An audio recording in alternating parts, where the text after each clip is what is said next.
नमस्कार, मी नम्रता. पाटील रसोई अँड आर्ट्समध्ये आपलं सगळ्यांचं मनापासून स्वागत आहे. आणि आज आपण कैरीचा छुंदा कसा बनवायचा ते पाहूया. अर्धा किलो मी घेतलेली आहे कैरी आणि चांगली कडक कैरी आणि आंबट कैरी वापरायची इथे.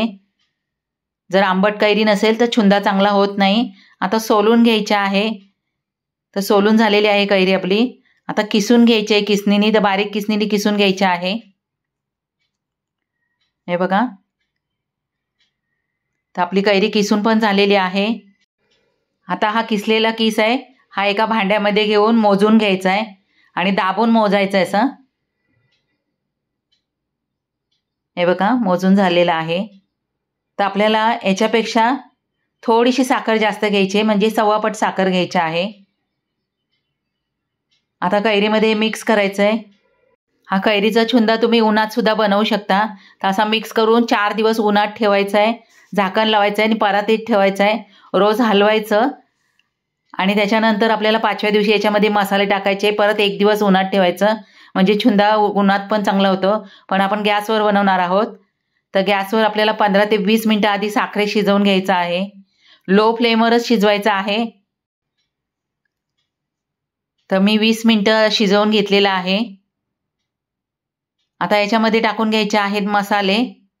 तर 1 चमचा जिरा पावडर घ्यायचे आहे. 1 चमचा मिरची पावडर घ्यायची आहे, कोणतीही टाका, याचं प्रमाण आहे. 1 चमचा मीठ घ्यायचं आहे. खारट असेल तर 1 चमचा घ्यायचं, नाही तर मग 1.25 चमचा मीठ घ्यायचं आहे. आता हे छानपैकी मिक्स करायचं आहे आणि परत आपल्याला 10 ते 15 मिनिटं याच्यामध्ये शिजवून द्यायचं आहे मसाल्यात पूर्ण. याच्यामध्ये दालचिनी पण टाकायची 2-3 तुकडे. हा कैरीचा छुंदा वर्षभर टिकतो. फक्त पिकलेली कैरी घेऊ नका. माझ्या थोड्याशा कैऱ्या पिकलेल्या निघाल्यात. पांढरी शुभ्र कैरी असेल ना तर वर्षभर आरामात टिकतो. आता शेवटी याच्यामध्ये टाकायचं आहे अर्धा चमचा सुंठ पावडर. ही पोटासाठी एकदम चांगली असते. आता छानपैकी मिक्स करायचं आहे.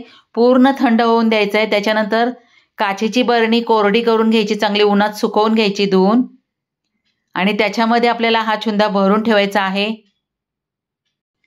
आधी पण मी 2 व्हिडिओ टाकलेला आहे. एक मेथंबा टाकला आहे आणि एक आंबट गोड चवीचं लोणचं जे गुळातलं आहे ते पण आपण पाहून घ्या.